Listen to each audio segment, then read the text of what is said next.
Assalamualaikum warahmatullahi wabarakatuh. Saya Nurfadila Besamin dengan NIM 18291400008 dari kelas pengolahan citra digital. Pada kesempatan kali ini saya akan menjelaskan sedikit tentang perhitungan manual dari proses segmentasi citra menggunakan metode Otsu. Nah, sebelum lanjut ke perhitungannya, saya jelaskan sedikit tentang metode Otsu.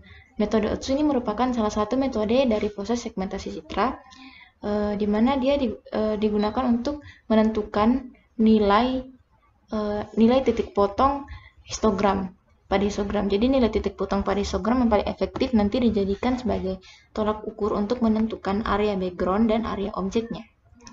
Nah, untuk langkah pertama di sini ada program sederhana untuk menampilkan histogramnya biar kita bisa dapat nilai yang akan dihitung pada perhitungan manual nanti. Nah, yang pertama ini di baris ke-5 di sini ada pembacaan citra 1 kelas 1 menggunakan fungsi imread yang dimasukkan citra ini ke dalam variabel citra. Kemudian pada baris 9 ini ada proses untuk mengubah ukurannya jadi 5x10 atau 50 pixel dengan menggunakan fungsi unprecise yang dimasukkan ke dalam variabel citra 1.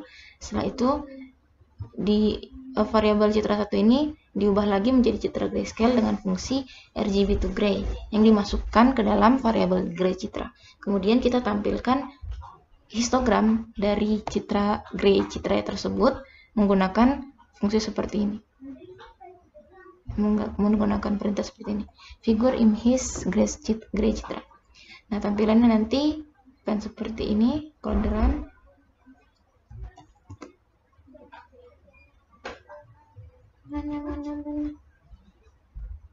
nah, ini citra aslinya. Nah ya, lalu oke. Nah, ini. Jadi ini histogram yang akan kita ambil nilainya nanti. Nah, ini juga. Kalau di histogram tidak terlalu jelas, kita bisa langsung pakai impixel region, perintah impixel region untuk menampilkan nilainya seperti ini. Jadi ini yang dari hitam-hitam ini tuh ini yang nilainya itu bukan 255 tuh dia merupakan objek, dan yang 255 ini merupakan background. Nah, nilai ini nanti yang dipakai untuk perhitungan yang kayak ini. Ini. Jadi intensitas pixel 112 itu ada 1, intensitas 150 ada 1, dan seterusnya. Nah, jadi kita masukkan histogram itu atau buat histogram baru sembarang berdasarkan yang tersebut ke dalam Excel. Di sini seperti ini. Nah, ini merupakan histogram dari citra yang sudah kita tampilkan sebelumnya. Ini seperti ini. Jadi pada intensitas pixel atau level 0 itu dia ada jumlahnya 1. Intensitas pixel 1 dia jumlahnya 1 juga, seterusnya sampai di intensitas pixel yang ke-14 dia ada 30. Nah, intensitas yang level pixel ke-14 ini merupakan 255.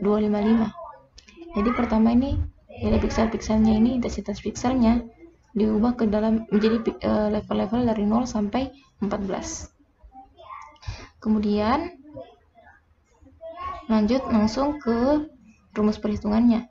Rumus perhitungan untuk mencari nilai terbaik nanti itu seperti ini. Jadi kita harus mencari wake backgroundnya dulu, wake foregroundnya juga, main background, main foreground, variance background, variance foreground, dan yang terakhir ada within class variance, di mana within class variance ini merupakan nilai yang akan menjadi patokan. Apakah itu termasuk nilai terbaik atau tidak. Jadi nanti kalau misalnya kita sudah hitung semua kelas, semua K1 dari K0 dari level 0 sampai 14 itu kita sudah hitung proses ininya, dan kita lihat nilai within class variance-nya, di mana nilai yang paling kecil itu akan menjadi nilai K yang terbaik dan akan digunakan sebagai titik perpotongan, nilai titik perpotongan yang akan menjadi titik aja atau tolak ukur untuk membedakan foreground dan background atau background dan objeknya. Langsung saja di sini saya langsung ke kelas 7 atau level 7-nya. Dia ini yang pertama mencari wake foreground atau mencari wake dari objek menggunakan rumus seperti yang tadi. Kalau di Excel itu langsung pakai fungsi sum untuk menjumlahkan semua nilai ini. Tunggu mana ya? Nah, ini nilai jumlah dari intensitas pixel yang ada pada K7 dijumlah semua, yaitu dari 1 sampai satu lagi yang di C8 ini. Kemudian hasilnya nanti itu dibagi dengan 50. 50 ini merupakan nilai dari total seluruh pixel, yaitu ada 50 pixel karena 5 kali 10. Kemudian setelah itu setelah dapat nilai wake foregroundnya, wake objeknya, kita lanjut ke main foregroundnya atau main dari objek dengan menggunakan rumus seperti tadi. Tapi kalau seperti ini yang mu b, tapi kalau di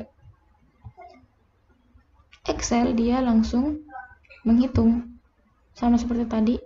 Ini kita buat kolom baru, yaitu perkalian dari jumlah dan intensitas pixel seperti contoh yang tadi, ya seperti rumusnya yang ini, mu b yang C0 kali P0 tambah C1 kali P1. Jadi kita buat kolom baru untuk C0 P0 dan C1 P1 sampai seterusnya. Nah, setelah kita sudah dapat nilainya, kita hitung pada kelas 7 itu dia dari baris kolom D2 sampai D8, dia dijumlah, kemudian dibagi dengan 8. 8 ini merupakan nilai dari total pixel yang ada pada foreground pada K7. Jadi hasilnya nanti itu merupakan hasilnya 3,25. Kemudian kita cari nilai variance dari foreground menggunakan rumus seperti ini, yang ketiga dari atas ini. Nah, tapi kalau di Excel yang saya lakukan itu saya buat kolom baru lagi untuk menghitung C0 dikurang main backgroundnya pangkat 2 baru dikali P0.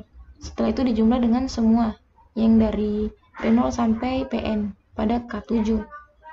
Nah, pada K7 itu kalau dia variance-nya seperti ini dia dari baris kolom E2 sampai E8 nanti dijumlah. Nah, E2 E8 ini tuh merupakan hasil dari yang tadi yang saya bilang saya pisahkan, yang C0 dikurang main B-nya, kemudian dipaketkan 2 dikali dengan jumlahnya. Jadi langsung dengan rumus ini, jadi semua yang ada pada kolom level dikurang dengan main dari K7, yaitu ini baris kolom F19, kemudian hasilnya itu nanti dipangkatkan 2, kemudian dikali dengan semua yang ada pada kolom jumlah, dan hasilnya ada pada baris kolom kolom E ini. Jadi ini merupakan nilai semua dari proses yang ini. Kemudian setelah itu kita jumlah, kita lakukan perhitungan variance menggunakan rumus awal.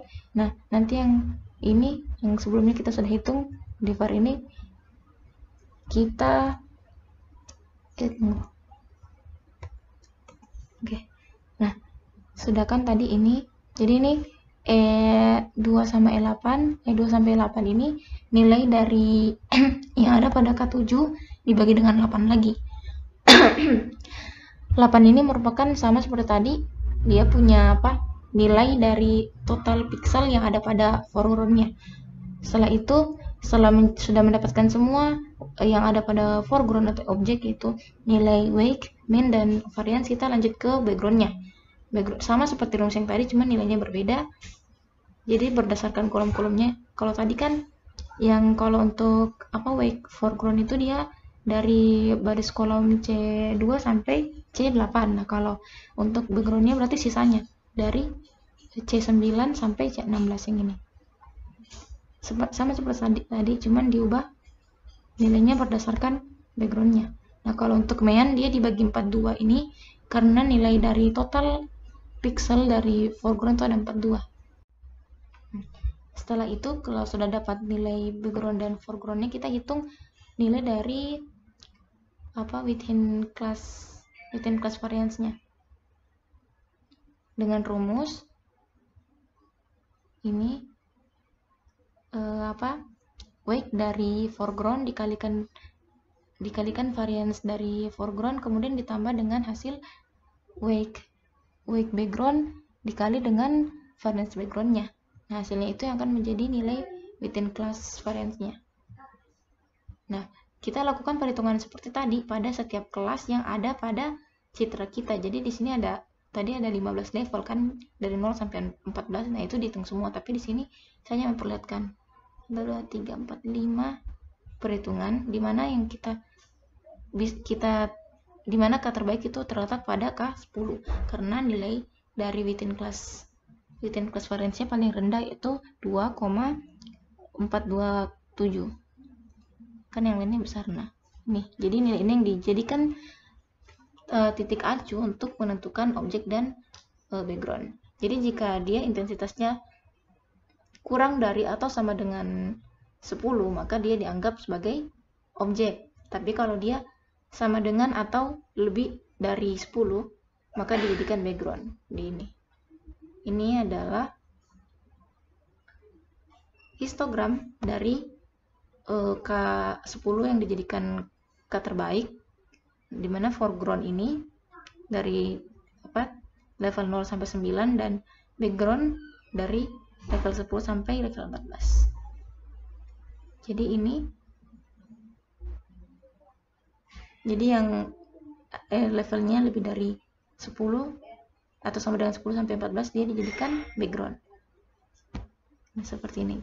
Berdasarkan pixelnya kan kita bisa lihat backgroundnya ini merupakan intensitas pixel 255. Nah, sama juga ini yang 14 tingginya, yang level 14 kan level 14 ini nilainya 255. Dia ada 30 dan ini dimasukkan ke dalam background. Kemudian yang kayak gelap-gelap itu lebih ke gelap, dia dijadikan foregroundnya atau objek. Mungkin hanya itu yang bisa saya jelaskan pada kesempatan kali ini. Kurang dan lebihnya mohon dimaafkan. Semoga bisa bermanfaat. Wassalamualaikum warahmatullahi wabarakatuh.